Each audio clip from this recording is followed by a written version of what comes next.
apalagi Ramadan Bapak Ibu. Masih lihat ini tenda-tenda Pak, bisa kasih lihat Pak, di tenda-tenda Pak, dan tenda-tenda mereka masih mengungsi. Ramadan semakin dekat Pak, kami tidak tahu harus sholat di mana, kami tidak tahu harus buka puasa di mana sebagainya. Nah, jadi sekali lagi terima kasih kepada Bapak Ibu yang sudah menyumbang. Mudah-mudahan Allah ganti dengan pahala yang melimpah. Dan kepada Bapak Ibu yang lain, mudah-mudahan terketuk hati melihat pemandangan yang masih seperti ini, bahwa kami sebenarnya belum selesai. Kami tidak baik-baik saja sebenarnya. Walaupun ada yang menyatakan kami yang sudah baik-baik saja, belum baik-baik saja. Kami masih perlu uluran tangan.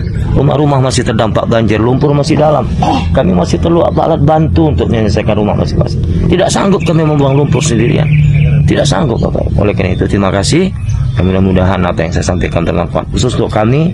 Doakan kami Bapak Ibu agar kami senantiasa kuat, sabar, ikhlas menghadapi ini. Dan kami juga berdoa kepada Bapak Ibu, Allah bukakan pintu rezeki yang melimpah agar bisa terus mengirimkan bantuan kepada kami insyaallah. Terima kasih. Assalamualaikum warahmatullahi wabarakatuh.